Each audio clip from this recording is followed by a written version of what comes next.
Okay, and we are live. Welcome everybody who is there to myself and Nury Vittachi talking about Hong Kong and the Greater Bay Area and the opportunities. And we're going to have a little general discussion. For me, this is great. I'm actually meeting one of my heroes.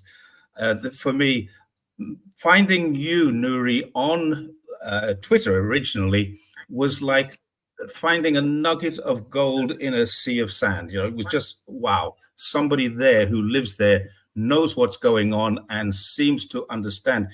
And I also found out later, after I had followed you for a while, that you're like me.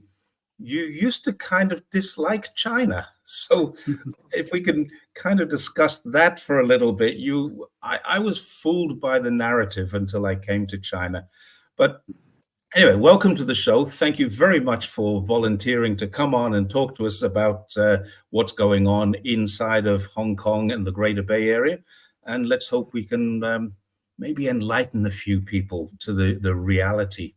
So thank you. Excellent, Jerry. Well, the love is mutual two ways, because I'm a big fan of your writings and your videos. Thank God for voices like yours. Yeah, there's quite a few good voices other than mine. I think better than mine, I should say. But we're just in a very small minority, and we're not getting the audience that we want. So, first question, general question, a couple of general things about Hong Kong, and I know that you were involved in a little Twitter discussion the other day with a guy called Stephen Roach, who used to be he's a US banker. And he said there's a great danger of Hong Kong becoming China-fied. What's your thoughts on that? Yes, that's hilarious. I mean, that reminded me of the time when, I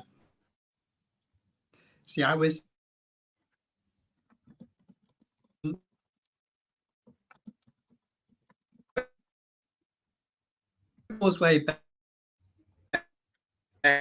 and sorry, Nury, we seem to have some mic problems there. Yeah, a little breakdown. Your voice is back now. Okay, let me just start that. Let me start that anecdote again. So sure. A tourist came out of the Excelsior Hotel and said, looked around and said, where's the Chinatown in this city? And I really didn't know what to say. Where's the Chinatown in this city? I just sort of like, well, yes. Yeah. I mean, Stephen Roach, I couldn't believe that comment. I mean, we're talking about a city in China full of Chinese people eating Chinese food and speaking Chinese, right? And he's saying, this city may be becoming too China-fied. It's just like, you could not make it out. But having said that, I do remember once finding a very ancient map of Hong Kong. It was like from 1840 something. And there was actually a patch labeled Chinatown in Hong Kong itself. Yeah. Right. So the place where the British landed was labeled Queenstown. Everything has to be named after Queen Victoria or her husband. So there's Queenstown, which was later, and there's Victoria Harbour.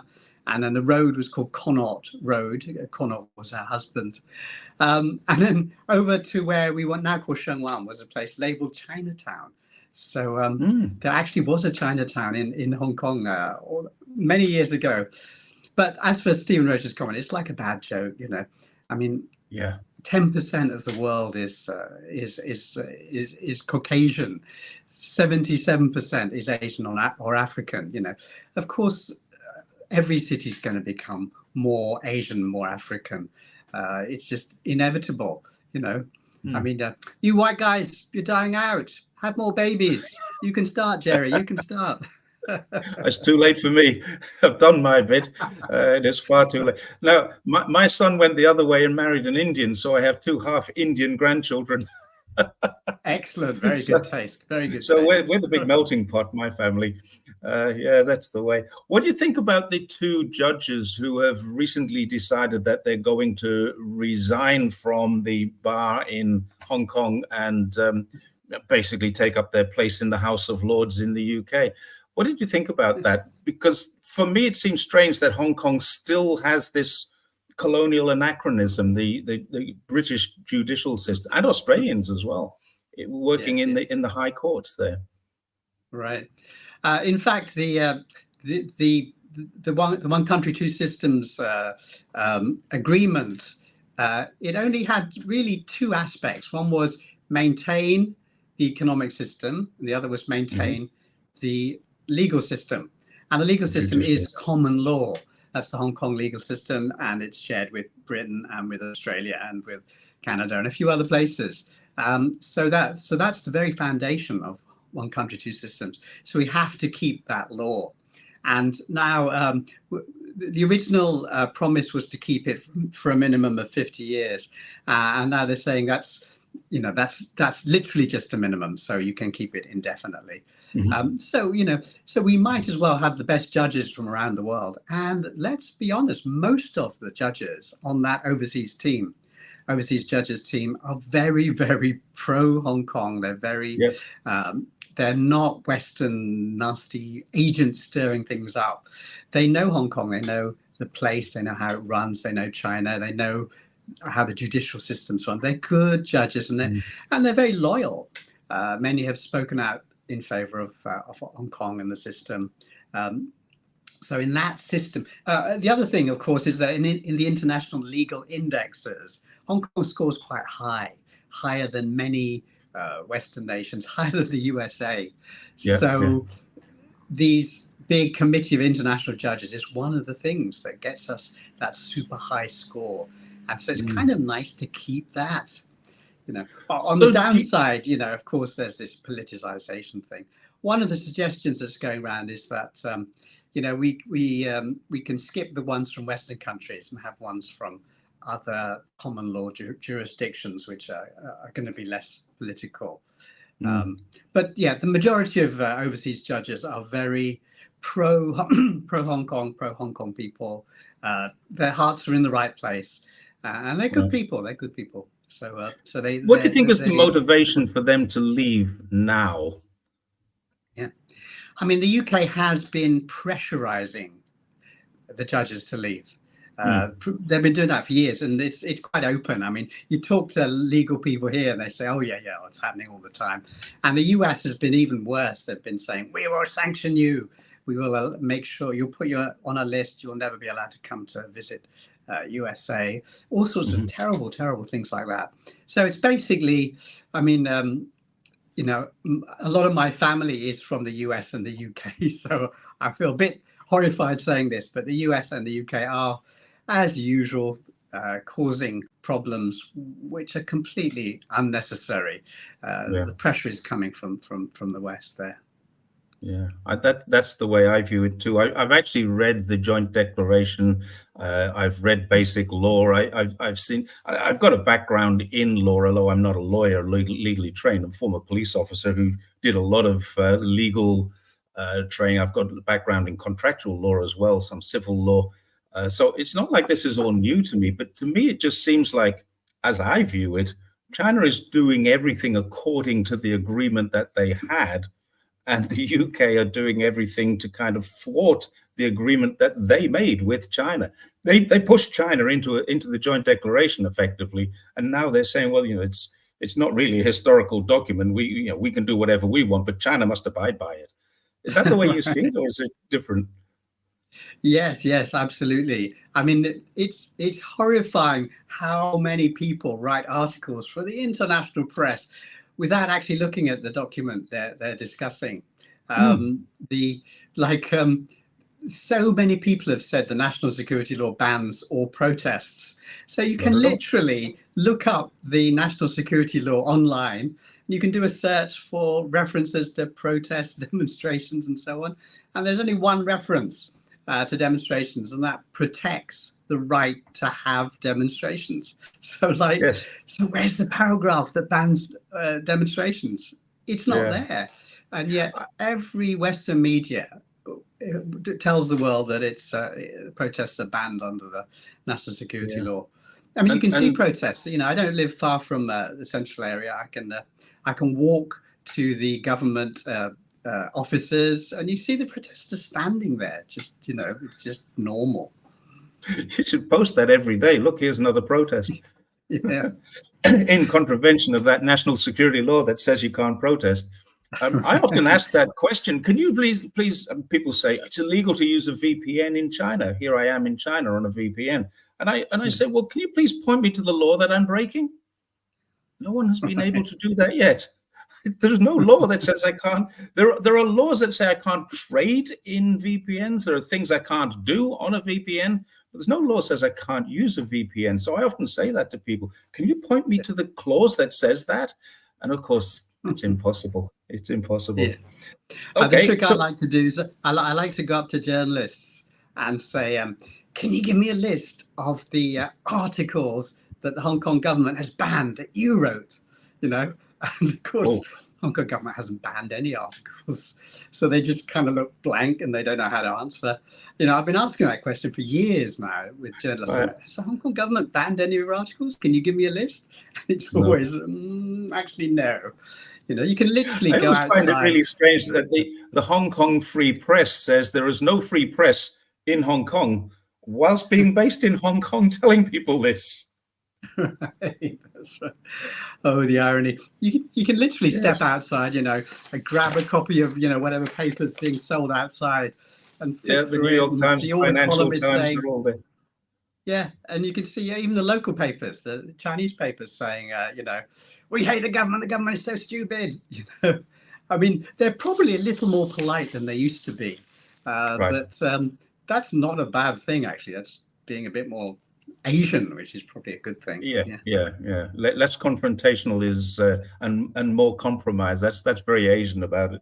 Is the national security law, and you live in Hong Kong and have done for many, many years. Is it about 40 years you've lived there? Is that right? Yes, over 30 years, certainly. 87. Over 30 years. Yeah. When the national security law was implemented, was generally speaking for the 8 or 9 million people who live in Hong Kong, was it a good or a bad thing? You know, it's definitely a good thing because there was a hole in our legal arsenal. Every country has a national security law. Every jurisdiction has a national security law. We were like the only one placed without one. So, you know, it's a bit like somebody saying, you know, everybody's allowed to have a knife and fork except you. You can't have a fork. Everyone can have a knife and fork. You can only have a knife. You know, it's just like, what? Why? Doesn't make any sense. So yes, we you know, a lot of Hong Kong people are a bit like me. We were hostile to China and very much, you know, pro everything Western, following that narrative. And then in 2019, it was sort of like, we got the story wrong. We got it all wrong. And then it became really obvious. You know, we could just, you know, when there was sort of like fighting, the police and the rioters and things, the Western reporters would rush to the front with their cameras to get the fighting. And the Hong Kong people would rush to the back and see trucks, you know, organized trucks giving out materials, you know, and then somebody at the back is the paymaster, and then people in certain colored T-shirts were like passing signals to each other. And it's like, oh, it was just so organized. And then there's somebody else handing out banners, and the banners were just like, they were so obviously not written by Hong Kong people. They were just really obviously written by Westerners for the Western audience. You know, I once showed a picture of one of the protests to a Western journalist, and I said, look, what do you notice about this? And he said, I don't notice anything special. I said, what language are all the banners in? And he said, oh, they're all in English, aren't they? Yeah. You know? American English too. Yeah, that's right. You know, there was a whole set of banners which said "Defend our Constitution." That one made me laugh because Hong Kong doesn't have a constitution. It doesn't have a constitution. China does, but defend that. Did you change? Because you were originally you've worked with so many different British medias. Did you change before or during or since the 2019? Because I only became active in this. I guess active is the right word. About 2020, I was locked down during COVID and got onto Twitter and started to see things. When was your road to Damascus? When did it happen for you? You know, it happened. You know, there's that Ernest Hemingway line that things happen gradually, then suddenly. And it was Yes. very much like that for me. So there were certain incidents that I thought, wait a minute. Some when I was very young. And I guess 2019 was the big switch. But even before that, like when all these reporters told me that Tiananmen Square had never happened, the Tiananmen Square massacre, I'd made a point of every June the 4th, I'd write an article and use the words Tiananmen Square massacre, just to reiterate that I'm going to stand up for it. And then, the guy from Reuters who'd been there said, actually, it didn't happen. And the BBC guy said it didn't happen. CBS guy said it didn't happen. Washington Post guy said it didn't happen. All these people said it didn't happen. Brendan O'Neill from The Guardian said it didn't happen. The WikiLeaks leaked those documents which said it didn't happen. And I thought, wait, it didn't happen. That showed me the power of narrative. And so the media went through a phase of saying the killings happened near Tiananmen Square. I remember The Economist, I've always been a reader of The Economist, said many people killed near Tiananmen Square. But I noticed in The Economist last week that they've lost the word near. They've gone back to believing, to pushing that it actually happened, which of course it didn't. Many, a couple of hundred people did die, but they died in a place called Mushidi, west of Beijing. So that's reality. And we live in this Western narrative now. We've got to fight to break free of that. There was also that British cable that said 10,000 people died in the square. And of course, that was debunked the next day by it may be as many as 2,000 people injured and killed. And that's come out in WikiLeaks as well. So that was corrected, but I still have people telling me 10,000 people died. Anyway, let's move on from... Sorry? Well, let me just mention that very recently, maybe within the last year, one of the big nationals in the UK printed that 10,000 people had died. So even though that whole thing, I mean, the man who wrote it was Alan Donald from the British Embassy. And, it was false at the time it was written. And I'm quite sure he knew it was false. And he sent it out. And to this day, that lie is still going round. It's actually quite scary. But at least you can use it to differentiate between trusted media and untrusted media. That's a good point. The Economist is still pushing that the Tiananmen Square massacre really happened in defiance of the reporters who were there and the diplomats who were there. So you can say, look, okay, Economist can't be I've actually noticed some reporters who were there are now changing their story, and BBC's John Snowden is one of them. He never had this story of seeing dead people until a few years ago. And he said, now I know what I saw. And how he saw that, I'm not really sure, because it didn't happen in Tiananmen Square. The world knows that now. Let's move on. I wanted to talk to you because we can talk about Beijing all we like, but the idea, I wasn't aware of this until a few days ago, but this year marks the 5th anniversary of the Greater Bay Area, the GBA. And it never occurred to me that until a few years ago, we didn't know what the GBA was. It was the PRD. And suddenly now it's the Hong Kong, Macau, Guangdong Greater Bay Area, and it's huge. And this year is the 5th anniversary. So how do you see the development of this? Has it affected you being in Hong Kong at all? Yes. Oh, it's changing the world. I mean, like, can you imagine it's like a new country suddenly being launched upon the world, and it's got a economy the size of a developed nation, like South Korea or Canada or something. It's that size. It's like a new country. But the advantage of it is that while those countries are already mature, this new country has growth ahead of it. It's just developing. So I even put a competition in one of the newspapers I wrote for. Okay, if China allows this area to be thought of as an independent, semi-autonomous zone, it's not a country as such, but a zone. What name would you give it? And I got all sorts of entries. I can't remember them now, but like things like Cantonesia, because everyone speaks Cantonese in that area. But yes, so it's a new country being launched in economic terms. It's fantastic, fantastic. Yeah. But also, it's not that recent in that I can remember way back in about 89, 90, so a long time ago, my business friends, I was a business reporter, and my business friends had this amazing new technique. What they would do is they'd set up a very fancy office in the middle of Hong Kong, and international business people would fly, and they'd say, do you know, I can make 1 million of your product for half the price you're paying, maybe even less. And the businessman said, what? Half the price? How do you do that? He says, my factory will do it. Let me just call downstairs. And they'd call downstairs to their factory. But it was a line going over to Guangdong, right? Yeah. And they say, can you make 11 million widgets for 99 US cents each? And of course, in Guangdong, prices were low. And they'd say, Yeah. Sure. Yeah. When do you want them? 50 cents each. And then the businessman will be the businessman will be just amazed. And so that was really the start of the whole Pearl River Delta, Greater Bay. Yeah, oh dear, we're losing Nury.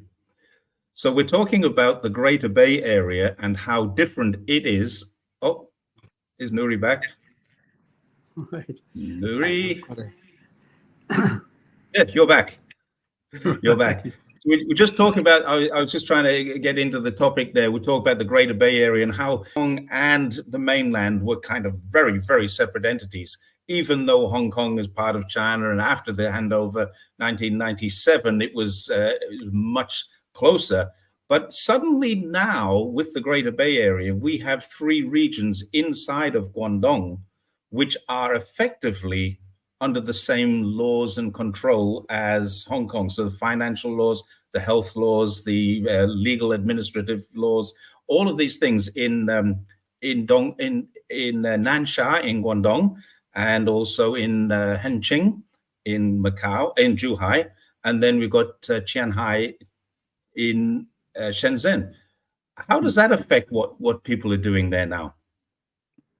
Yeah, it's interesting. The laws are being sort of arbitrated together, and lawyers in China mainland and in Hong Kong are taking courses to learn to bridge that gap. So it has a great potential, because if you think about it, Hong Kong is one of the great financial centers of the world. Over the last 14 years, we've beat New York and London 7 times out of the last 14, 15 years. So, right. We're right up there with the top people in international finance. And to marry that advantage with a developing nation, a creative developing place like the Guangdong province is amazing. We've got the best of both worlds. Young, old. Go on. Is Hong Kong a standalone region that is kind of attached to China, or is it an integral part that cannot be separated from China from your Hong Kong perspective? Yeah.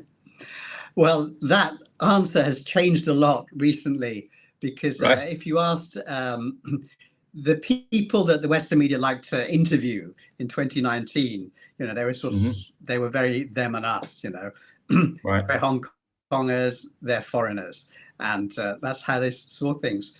But that was only the people that the Western media liked to interview. Most Hong Kongers were much more positive and wanted a positive relationship with mainland China.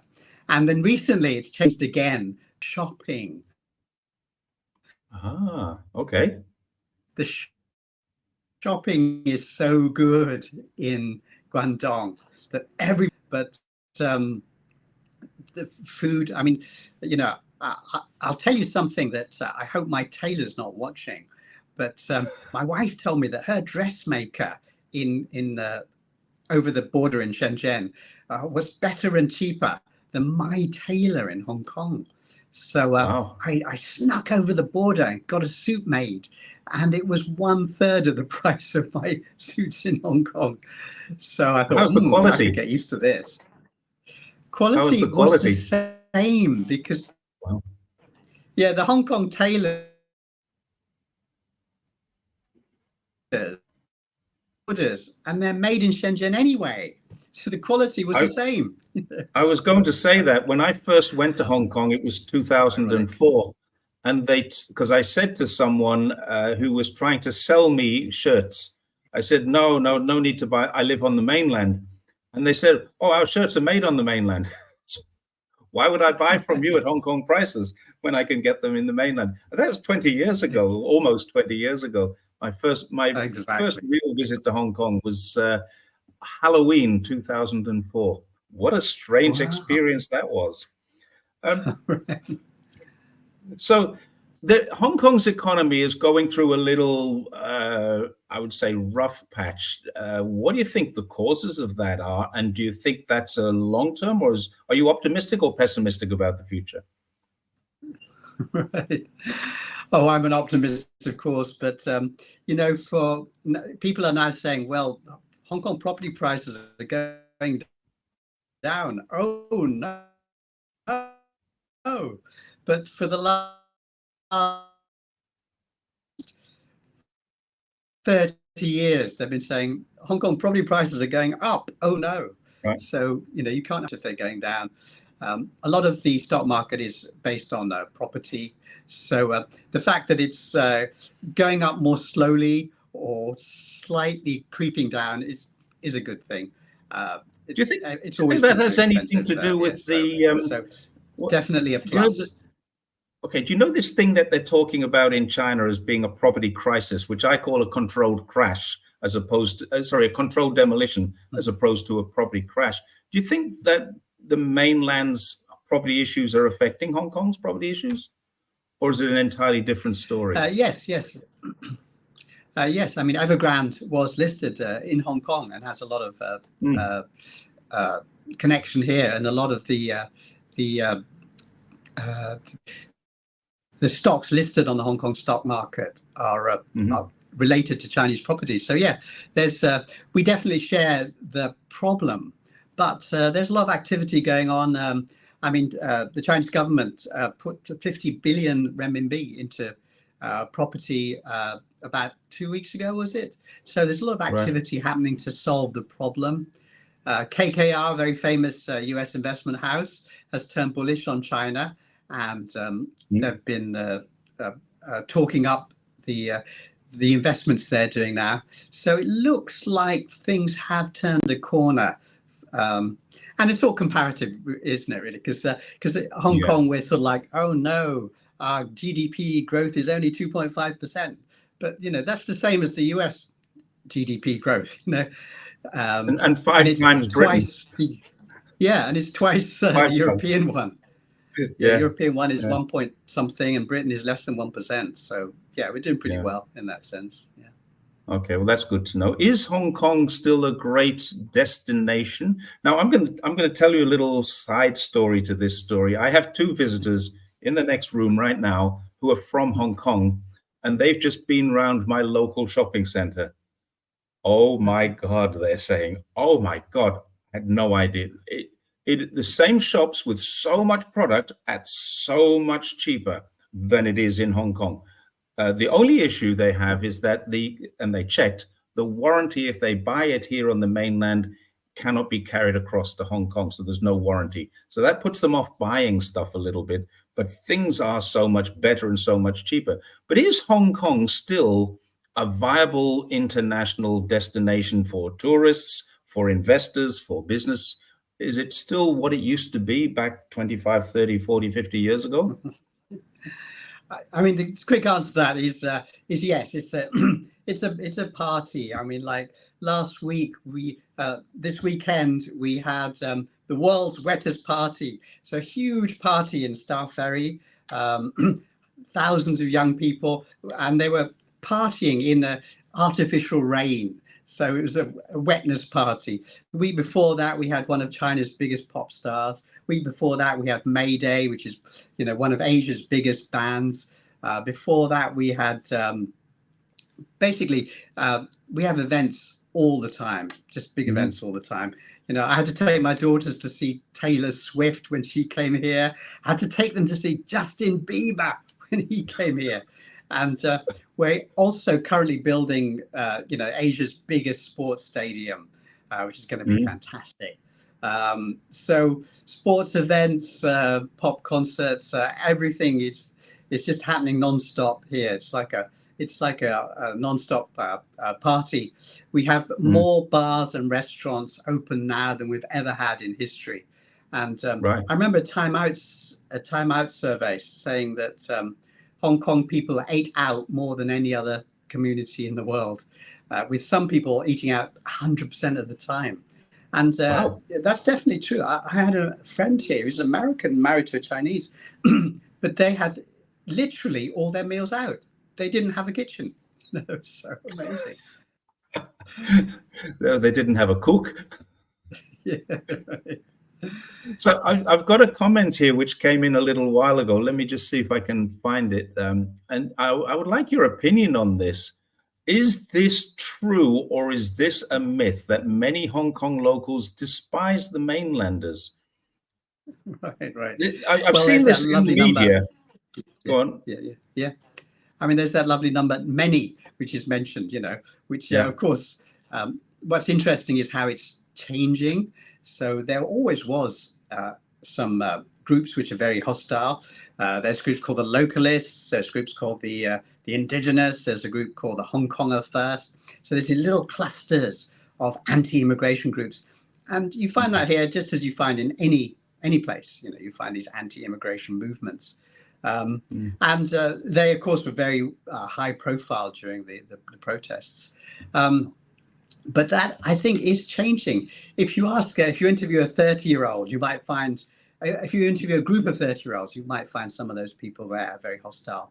But if you interview a 20-year-old or a teenager and say, what do you think of mainland China? They'll think, oh, cool apps. They'll think, great shopping.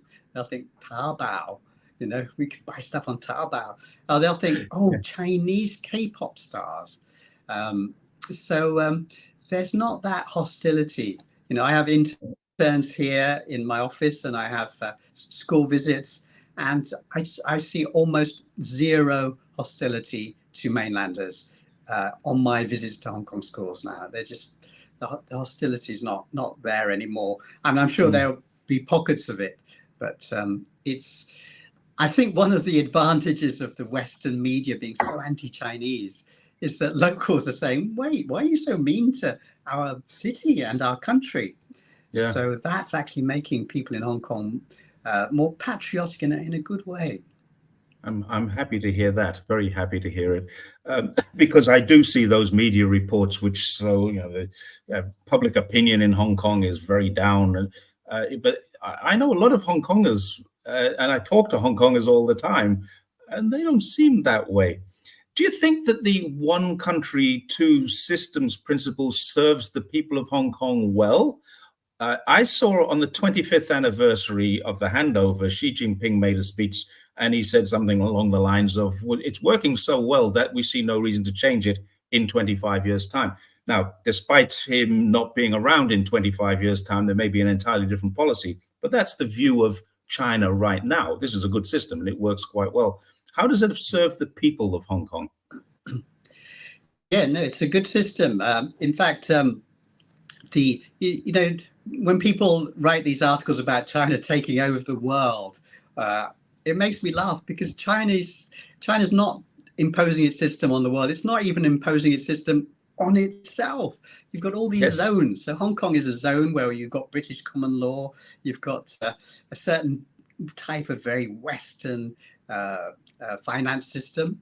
And you've got Shenzhen, you've got Hainan, you've got Xinjiang, semi-autonomous region. You've got all these autonomous or semi-autonomous regions.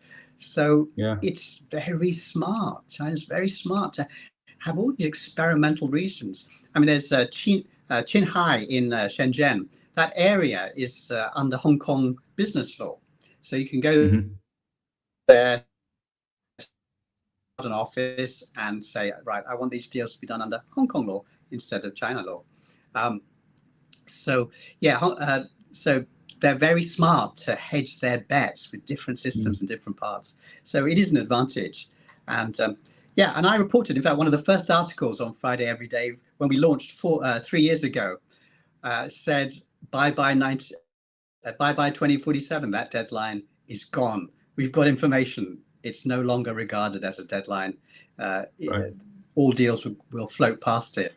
And since then, it's been confirmed many times over, including by the top guy himself. So yeah, 2047 is not an issue anymore.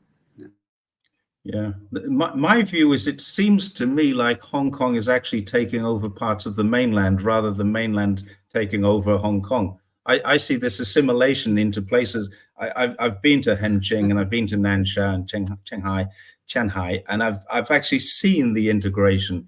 And it's amazing how many Hong Kong people have now made their homes, and they have special schools for them and special hospitals for them. It's like, hang on, this isn't China, this is Hong Kong. Do you think that's the way it's working? China is allowing Hong Kong to kind of sneak its little tentacles into the mainland? Yes, definitely. Actually, the week before the handover in 1997, this is a slightly scandalous story. The week before the handover, I wrote a column in the South China Morning Post saying, everybody's focused on what mainland China will do to Hong Kong. But what's interesting is what Hong Kong will do to mainland China. Anyway, on the day of the handover itself, I opened the New York Times and there was a front page article by Nicholas Kristof. And the opening paragraph was the same thing. It said, everyone's talking about what China will do to Hong Kong. But the interesting thing is, what will Hong Kong do to China? So I went to the FCC and I said, look, he's stolen my article. This is plagiarism, I said. Anyway, the foreign correspondent there said, it's not plagiarism, he said. He just had the same idea. He doesn't read your rubbish. And then I read further down in the New York Times article, and it quoted me. It quoted another part of that same column. So I said, look, he did read that. He had plagiarized you. He quotes another paragraph from that column. Yeah, so what happened was that he'd taken my first paragraph and presented it as if it was his own idea. Yep.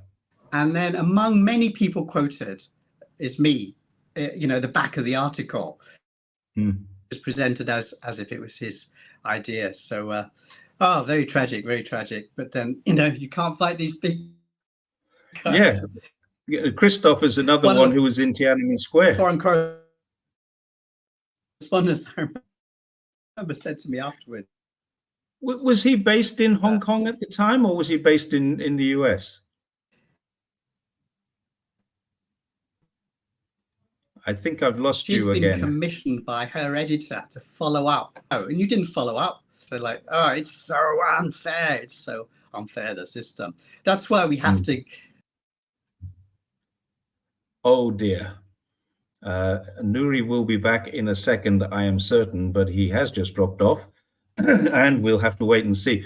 I'm going to bring up that question about being stressful if Nury does come back to us about is life really stressful in Hong Kong? Because I saw that being mentioned there, and then I saw somebody asking the question, and Nury is back. So sorry about that. It's really interesting. I had a conversation last week with a guy, or 2 weeks ago now, with a guy in America, and his signal was worse than mine. And I'm in the developing nation, and it seems like all of these advanced developed countries have worse signals than China.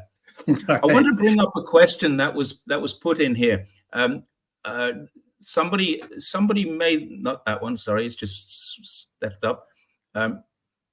Somebody made the comment, Hong Kong made the comment, is living in Hong Kong is stressful. And F. Liu, who follows me a lot and often makes good comments, said, why is living in Hong Kong stressful? Is living in Hong Kong stressful? You can't generalize for a city this size. Right. Of course, it's to do with your attitude. I think one of the things is that it's quite easy to make money here if you work hard. And so people will work extra hard, extra hours to make money. But of course, you don't have to. So, you can be just very zen. There's lots of Hong Kong is actually surprisingly spiritual. So, I'm sure F. Liu probably knows this, but You can there's temples on every corner. I love the fact that one of the world's great financial centers. You see these towering skyscrapers, and you look at the bottom, and there's a little tiny shrine and the god of wealth there. So there's these little spiritual things. So half of Hong Kong is organized religion, Christian, Buddhist. There's like more than 50,000 Muslims. So there's all these organized religions, but the other half follows the Chinese. What they sometimes call it folk religion. The Chinese traditions, feng shui, feng shui, and so on. So it's a spiritual place. So there's plenty of places you can go and calm down. There's temples on every street. You'll find a little tiny temple. So So I've also been out to some of the islands, and it's very relaxing when you get out to the islands. I think the smaller islands.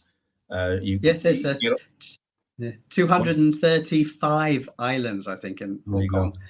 So and you can I used to take the Star Ferry to work, and taking a boat as your morning commute is always calming, unless there's a storm, of course. Yeah, I had the same thing in Sydney. I used to live in Sydney, and the best way for me to get into the city centre was down the Parramatta River on a ferry. And it was one of those river cats, the same sort of thing that does the ferry from where I live here, Zhongshan, back into Hong Kong. Very, very nice, very relaxing way of getting in, under the harbour bridge, next to the Opera House, and then you get off and walk 10 minutes to work. I loved it. It's great. And Sydney is about as stressful as it's possible to be in a city to live. I've also lived in central London. Yeah. Wow. So. And the thing with central London is you can't. There are a few parks, but in Hong Kong you can actually go out into the mountains, literally in 10 minutes. In 10 minutes, I can get from my office to wilderness mountains, and that's true most of Hong Kong. About 30 to 40% of Hong Kong is developed, and the other 60-70%, depending on how you define it, is undeveloped. So a lot of wilderness around. You and I go for a walk one day in the mountains, and we'll both de-stress. I'd love to come over there and try that. We were just talking about that this morning with my Hong Kong guests. So yeah, I'd love to try that. The future. What does the future hold for Hong Kong and mainland's development? Can you see any sort of bright spots or any negative spots coming up? The big story among the long-term forecasters is of course demographics, because both Hong Kong and mainland China have low birth rates. So everyone's trying to deal with this problem. West has the same problem. Japan, South Korea have it really bad. So what to do about that? There are signs of people finding a solution. There's a place in China, Zhejiang. They've tried some policies there which have worked. Russia has had some successful policies too. In Europe, it's mostly been unsuccessful, but Hungary has reported some birth jump. So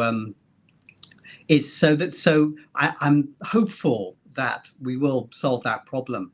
It's interesting that the places which seem to be more successful are the more conservative places. So if you think of China, Russia, Hungary, they're quite conservative, family-oriented places. So maybe that conservative streak is what will rescue us from that demographic challenge. Otherwise, we're just going to have to use our brains, of course, automate more things. In Hong Kong, there's a big project on. All the universities have been told to look at this aging issue, active aging policies, technology to help aging, and so on. So Hong Kong universities have been focusing on this for years, as have the universities in mainland China. And let's face it, the Chinese people are smart. I'm just going to say it. They're pretty smart. They're smarter than me, that's for sure. So if there's a solution to this problem, if there's a solution to this problem, I'm confident it will be discovered around here, probably. I saw a great report came out of the State Council Information Office about this. The aging population is a problem. They're aware of it.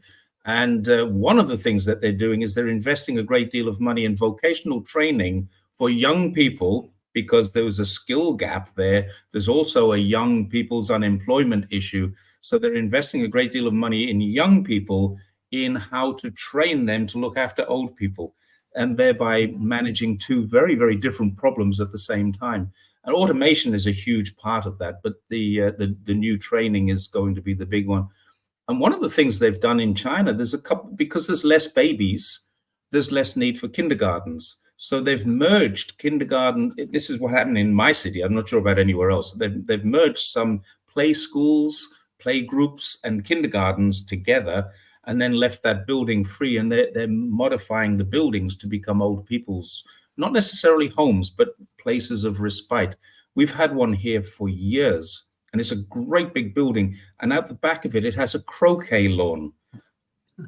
Where have you ever seen a croquet lawn? I lived in the UK all my first quarter of my life. I've never seen a croquet lawn except out of an Alice in Wonderland book. And there we were. I moved to Zhongshan. The first croquet lawn I've seen in my life is here, and it's an old people's place. So there's more of those things coming. And this doesn't mean, because China's very strict on the old people being looked after by the young generation, and it's very cultural. It doesn't mean putting people in an old people's home. It means dropping them there on your way to work, in the same way that you might drop your kids at kindergarten, and then picking them up on the way home from work. So they spend the day playing croquet or cards or mahjong or whatever they do, and they're getting looked after by young people who are trained to look after them. And that's how I see part of the problem being resolved. Have you got the same sort of thing in Hong Kong, or has that not arrived yet? Yes, certainly, because mortgages and rental are high here. Usually both parents work. And so grandpa and grandma are employed to look after the kids. And we've got whole estates of older folk being prepared. I mean, there's one beautiful old folks home near my office, and it's very high powered. So the top civil servants tend to retire there. And what happened was that they discovered that these people were so intelligent and so focused with nothing to do, that somebody in that group said, let's turn ourselves into a think tank. So this place now operates as an old people's home and a think tank. And the think tank reports, I've read them, that come out of this old folks home. They're brilliant. They're genius. So Great power. All these ancient brains are like sort of saying, well, I've experienced that, and this is the answer. So there's ways of using old folk brain power, and you and I might need to look into that one of these days, Jerry. That's a great idea. I've just got a comment here from Steve, not this one, sorry, Steve. So Steve Weaver. Steve and I are friends. We've actually met here in China. He's just moved to the Northeast. Great guy. Yeah, you've seen Steve's posts. I'm sure you have. He's very, very good on Twitter. We've actually physically met, and this is quite unusual in our circles. Steve and I have met. He's just moved up to the Northeast, and he's living on the beach in Northumberland now, or Northumbria, not Northumberland. I'm not exactly sure where, but sea houses. And I come from that area too. I've just recently made a video which hasn't been posted yet, comparing my local town here in Zhongshan with my hometown in the northeast of England. And I tell you, the depression in my hometown is shocking. And the economically inactive is now 24.7% in that region. Now, this is my home area, so I know that Steve is right about this. I'm not certain of the accuracy of that number, but it's quite specific, 24.7, and Steve usually gets it right. There's a huge number of unemployable, not unemployed, but unemployable people in the northeast of England. And this is the problem that I see that China doesn't seem to have. I mean, it's got a huge pool of people available, is the opposite, I think. What do you think Hong Kong is like at the moment with that? Yes, we also have an aging society in that sense. But I mean, people here are quite hardworking, so I can't imagine them actually sort of stopping. They'd find something to do. They're quite creative. I mean, in the 50s, until the 50s, Hong Kong was an entrepot. And then international trading law changed, and we couldn't be an entrepreneur post. So we became a manufacturing center. And then things changed again in the 60s and 70s. We couldn't manufacture anymore. So we had to change again. We became a services center. And then 87, 88, we changed again. We became the front of office for the Guangdong factories, and so on. We became a finance center. So Hong Kong has reinvented itself multiple times. So I can't see it ever going dead. But let me just put in a word for the north of England, because I went to, I've been to the north of England. I've been to Northumberland and those areas. The people are lovely, aren't they? They're so friendly, not like Londoners at all. So no, I was not. thinking, wow, this is really nice area. So yeah, great people in the north of England. Amazing. So my wife and I started watching a detective series set in, I think is Newcastle, one of the areas there. It's about a female detective called Vera. Anyway, yeah, it's very charming. So I love the north of England. North of England is full of good, creative people. So I have high hopes they'll solve their problems. Cool people. I grew up in the north of England, and it was a mining area, coal mining. My grandfather was a coal miner. My father went off to sea on ships, and that was how we got out, because he became a captain of a ship, and then ultimately he got a desk job in London. He was working with BP, so he got a desk job in BP House in London, and we moved to the southeast, which is why I don't talk like that, man. I don't say the things that I used to say when I was a lad. So yeah, the Geordie accent got beaten out of me when I started school in Essex. I see. Right.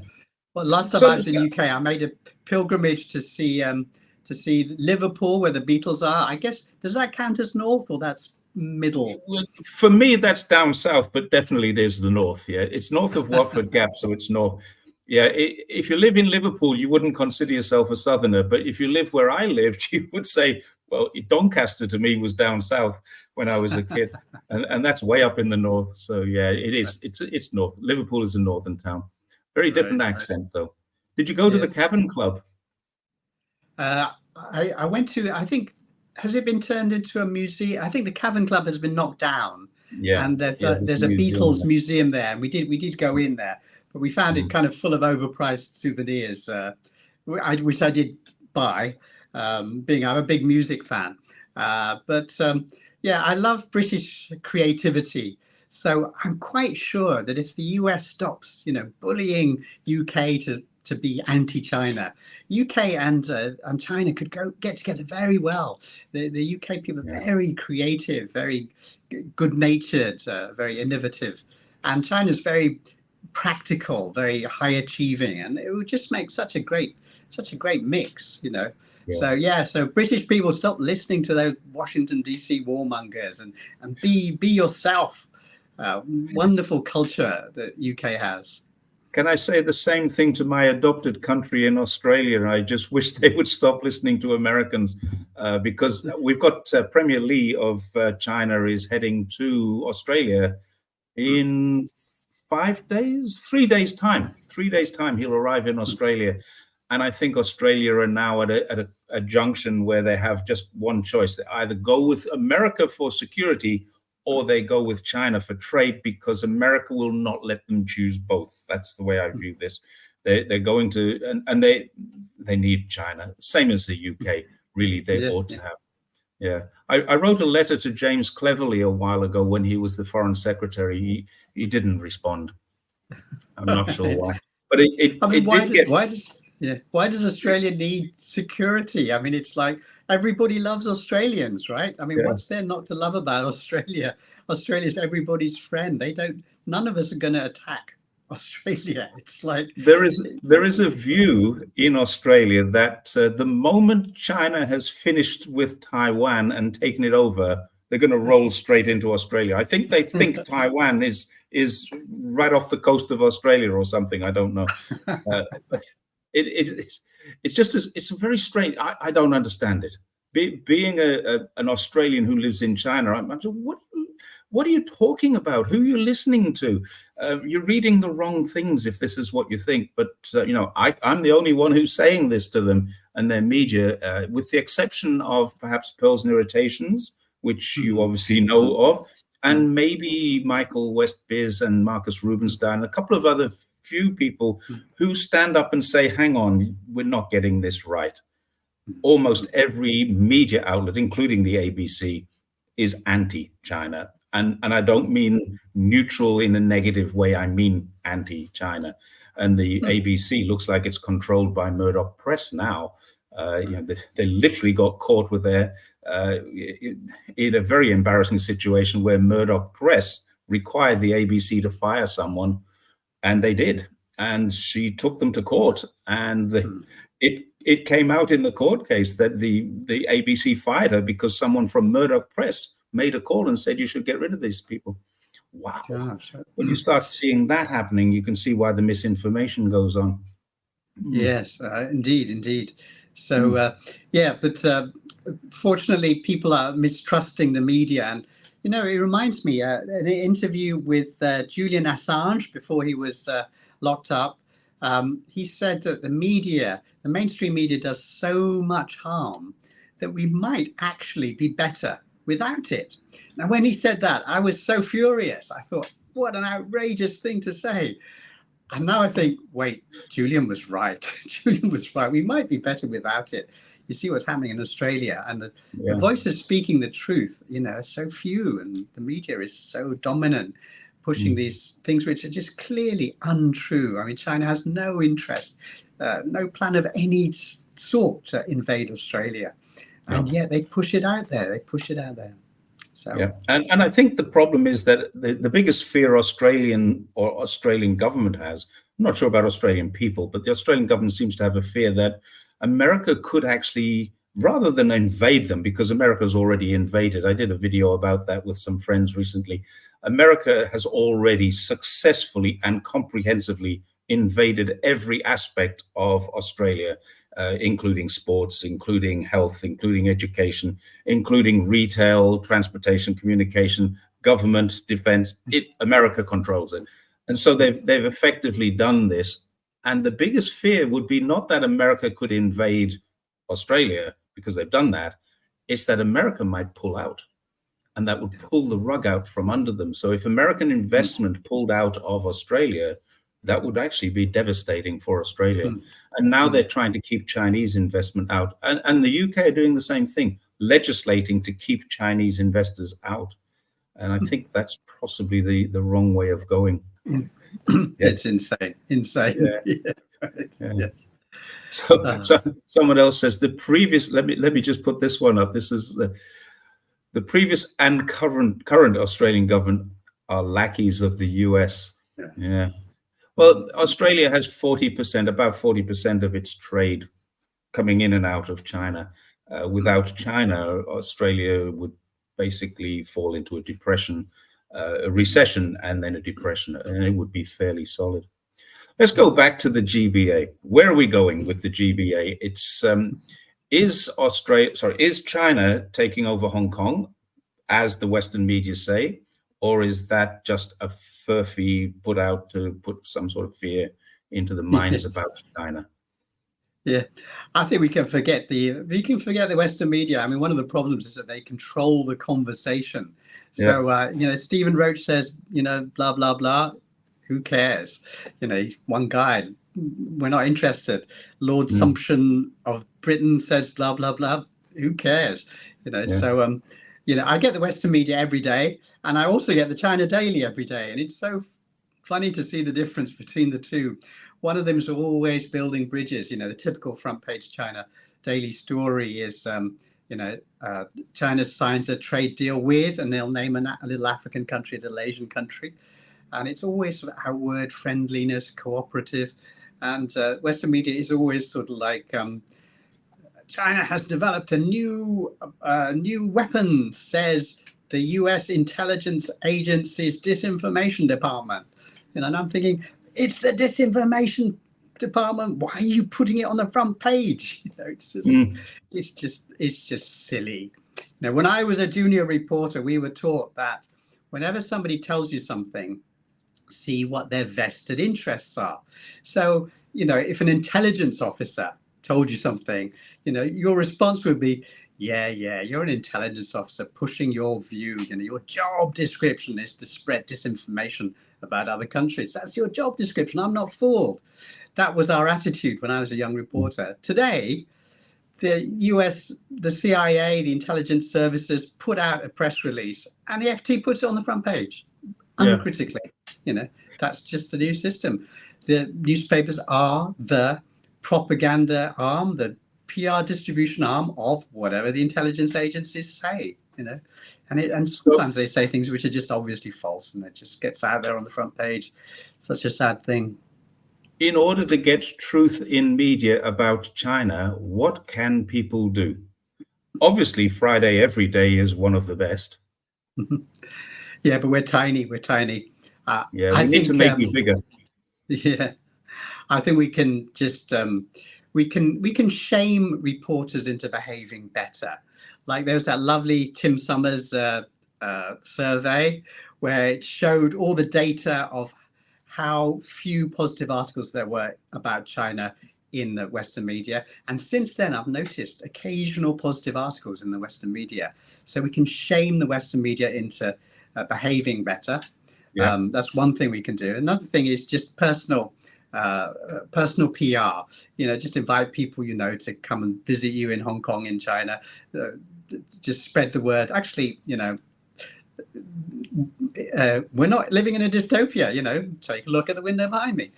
So we can all do our part. One of my favorite sayings is from Bug's Life. The grasshoppers are big, but there are more of us ants. Right. Yes. That's my line for the future. Yeah, the grasshoppers are big. I've heard you say that before as well. Yeah. And then you usually follow up with peace. Right. I think from my perspective, I've got probably in Asia, and I don't have many more that I religiously follow. I contribute and read Pearls and Irritations quite a lot. And I find them very balanced. They do have some things I don't agree with in China, but they publish both sides of the story, and they do it quite well, in my opinion. So from my perspective, I think that's a really a good thing that you're doing that. Is there anyone else doing what you do that I haven't found as yet? Yes, actually, that's good. We should distribute a list of good voices. There are lots of voices on X.com, as you know. Yeah, on the old Twitter. Yeah, there's a lot of people, and basically anybody following you or I on there would know most of them. I think. Yeah. But as far as media goes, there's the voices are quite small. Professional type media. Friday Every Day is actually an actual company rather than an individual. Although we're a tiny company, but there's a group called Sixth Tone. There's a very nice group run by Brian Wong. The name's gone. Radii China. Have you seen that? No, I haven't. Radii. Radii. It's pronounced. Okay, but it's Sixth Tone up there. I have seen them before. Yeah. Is that the correct spelling of them? Sixth Tone. Yeah, that's right. And let me find Radii. RADII? It's Radii China or China Radii, something like that. RADII.co. RADII.co. RADII.co. Yeah. Okay. Yeah. I've never heard of that one. So yeah. But they're like Friday Every Day in that they're a small media company, but they're China friendly. They're not political. They're just straight. They play it straight. So, and it's interesting, and it's in English. Okay, good. I've never seen that one, but I have seen Sixth Tone. Someone's asking the question, what is Sixth Tone? Sixth Tone is like yourself, is an independent media organization, relatively small, and I do believe they do a lot in Chinese as well, but certainly they do some English. And I think it's very, very well worth looking into things like that, the people like that. Sixth Tone is quite good. It's quite big. It's got a lot of staff, and it's got a very professional web layout. So yeah. So Sixth Tone and Radii. Yeah, take a look for English voices. Yeah, English voices, but of course, in my opinion, the best one, and also sometimes the funniest is you. You do some very funny things. Off the top of my head, I can't think of one now. I wish I'd made a couple of notes and brought something up, but you do. We do get a laugh when we watch Friday every day. And I'll often say to my wife, come and have a look at this, come and have a look at this. So my wife knows who you are as well. She's got no interest in politics whatsoever. But she's smart lady. She's very smart. She's my cultural icon. When she's for me the best teacher I could possibly have. I'll say something. She says, "Oh no, you need to say it like this," and she changes and teaches me how to say things in a way that is not offending anybody. So yeah, she's very good at that. Yeah. Well, you've got to find new ways to say things. So I wanted to do a response to this British judge who had left and said lots of unpleasant things. So what I did is I put my jacket on upside down, so it looked like a legal cloak, robe, and I harangued him as if he was in court. So you've got to find new ways of doing things, don't you? I have the judge's wig here. Wow! Oh, I could have borrowed that from you. Yeah. It's the best thing I could get online. I was planning. It's actually kind of a parody I want to do. There's an article that I've written called "Everybody Knows," and you can imagine. How do you know that? Well, everybody knows. No, but have you got any support for that? Can you give me some back? Well, everybody knows. No. But how do you know? Everybody knows that kind of thing. And I've got a kind of a mock court case to go on, and I just need to work out how I'm going to make it. But my wife says you should wear a wig and pretend you're a judge. So what a great idea! So 2 days later, this arrived from Taobao. So it's been sitting here for a week or so now, waiting for me to make this video. So we shall see if it comes off or not. But the wig is just a prop. But that was a great idea, putting the jacket on upside down, and the two judges that left. One of them is quite a negative. Are they both negative against China, or was it just one? Yeah, no. It was one in particular, but this one, Lord Sumption, his name was. He annoyed people, I think, because he wrote this rant in the FT, and it was uninformed. It was uninformed. Like the thing that made me really annoyed was that he quoted, Hong Kong has banned children's books, and that never happened. It never happened. It banned a really ghastly anti-immigrant cartoon aimed. I mean, the document finishes by calling for work stoppages. So it's basically calling for industrial action. Clearly not for children, and the whole storyline is clearly not for children. Once there were some happy sheep, and then some foreigners came in. They were wolves, we were sheep, and the foreigners smell bad, and the foreigners defecated everywhere, and the foreigners brought disease with them. I mean, it's just the most awful anti-immigrant, bigoted document. And here is a judge saying, oh, it's a children's book that they've banned. Clearly he hasn't read it. He made this thing. It's in the FT. The whole world is saying it, and he hasn't even read this book. Yeah. Okay. So yeah, that's a classic that you get on X from people who say, but China are doing this. Well, have you read about that? Can you please provide me a source? They don't know the source. And someone's asking, F. was asking, are the judges white British? Yeah, the two judges that have recently resigned are both white British, but they're going back.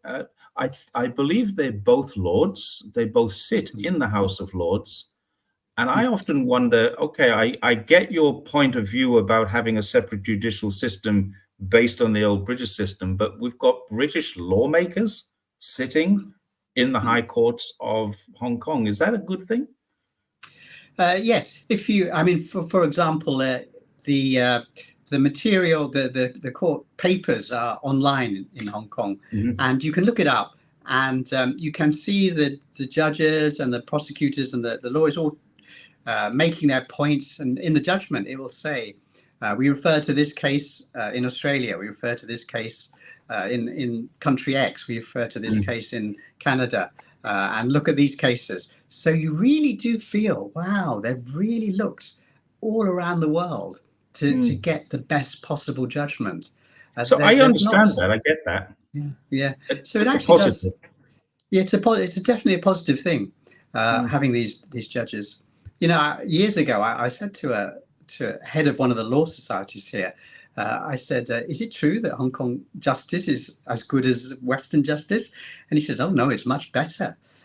Each country has its own judges. We have the pick of the world's best judges, you know. Right. So, yeah, it's a good argument he had. Yeah, that does sound like a good argument. I've heard it from the other perspective. You know, what are the white British judges doing sitting in Chinese courts, because Hong Kong is Chinese? But I do get that the judicial system is separated. I hadn't thought about it from that perspective until today. That does bring you the best in the world.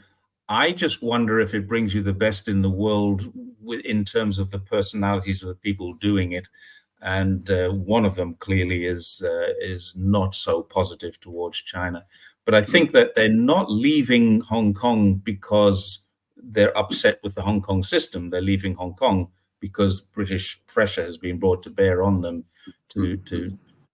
and therefore, because they leave Hong Kong, bring more pressure to Hong Kong and the mainland. Do you think that might be it? MI6 are involved in this or anything like that? Yeah, well, yes, I'm sure. You know, it's politics, isn't it? It's that nasty politics game. You know, before the handover, it was sort of like, oh, we've got International Committee of Judges, therefore this is such a good thing, makes us look good. And then after the handover, it's sort of like, oh, International Committee of Judges, that's a bad thing. So it's just hypocritical. So, but the ones who have stayed are very good people. We did we had a piece from Grenville Cross on Friday Every Day. It's on the website, talking about this system. This is maybe a year ago, and discussing the different judges and what they'd said about Hong Kong. And they were all very positive about Hong Kong and China in the future. So, and they're still there. You know, most of the judges are still there. We had these two British ones left, and then I think the Canadian one retired because of old age. So they will eventually go, and either the British will force them out, the Americans will sanction them out. So we'll eventually lose them. But it's a shame. It's a shame. It was a positive thing, and it kept our score very high on the international legal index. The international system.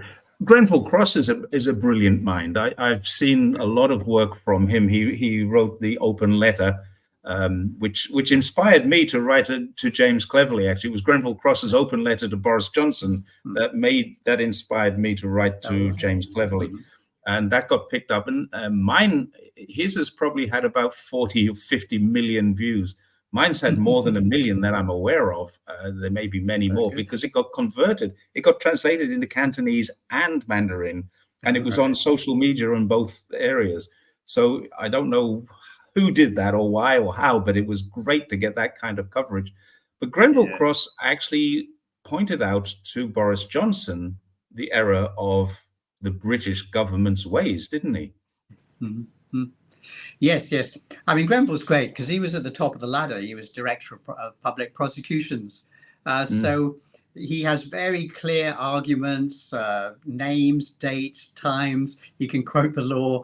So when he tackles a topic, you know, it gets tackled very thoroughly, and you can't gainsay him. You can't defeat an argument from Grenville. So thank God he's out there speaking for Hong Kong, speaking for mainland China against these. I mean, like for example, there's a guy called Dominic Raab, a senior politician in the UK, and he was bullying a British lawyer working in Hong Kong he said, you can't support the national security legislation in Hong Kong, you have to leave. And he bullied this poor guy out, and Grenville pointed out, but he wasn't. The cases he was running had nothing to do with national security. It was just a simple error but you needed someone to look it up and say, look, this is wrong. So Grenville does a fantastic service for all of us, I think. Do you know Grenville personally?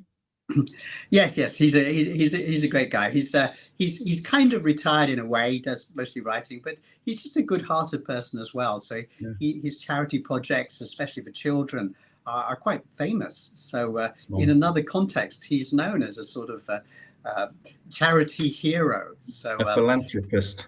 Yes, he's a great guy. Yeah. Well, please pass on my regards if you're speaking to him again. Now, I know that you have 4 o'clock meetings to go to, and it's now 3:15. So is there any final points to wrap up about how you see the future? What's positive or negative about, hopefully, the positive stuff? How do you see the future going? Yes, I mean, the future is going to be interesting, but I think it's important to not go with the commentators, the voices that dominate. I think we need a little pride in ourselves as people living in Asia. So, we're always very tempted to say, oh, well, Stephen Roach said this, Paul Krugman said this, those voices dominate the conversation. We need to let them speak and just say, who cares? Who cares? You're talking to your own people. This is what we say. This is what our leaders say. This is what our community says. We need to own the conversation instead of letting always the West own the conversation. So I should finish with my saying. Grasshoppers, you can shout as loud as you like. We ants, we're big and numerous, and we're coming to get you. Yeah, I've actually noticed something that I've been looking at more recently, because for a long time I despaired that China was just getting pilloried in the media. And what I've found is that if you pick up any, and mostly the English language stuff from Africa, Central America, South America, mostly Asia, and you pick it up and read that, then you're not reading the same kind of narrative. It's what you said before, 18 or 15% of the world are the Anglo media group, and 77% of the world are in Africa or Asia and Latin America. And those people don't have the same views. So there are more ants than grasshoppers. I think that's probably the best thing to take away from this. It's not as bad as it looks if you're only following Western media. That's the problem I found. Yeah. Well, we should call it a day, as we're approaching the 90 minutes, and I said make sure that you're away from here in plenty of time for your 4 o'clock meeting. But I just want to say thank you, and I hope we can meet again online sometime soon and talk about more pleasant things than the potential of the nasty things that could happen. But I think Hong Kong, China now, I think they got it right, haven't they? Right. Yeah. Indeed, yes. And let's meet in the flesh one of these days. I'll buy you a beer. I promise I will come to Hong Kong, and if you find yourself in Guangdong, you give me a call. And also, we've gone well over the 100 views, which is good for the middle of the day on a working day in China, but it's also the middle of the night in the United States. So thank you, everybody, for watching. There's been a few people put some of these. I've just monetized my channel, and I'm getting some small amounts of money, which is fantastic. Thank you, everybody, for your contributions, for watching, for your questions, for the comments. And I hope that we will see Nury on Jerry's Take on China again quite soon. Very soon. Thank you very much, Jerry.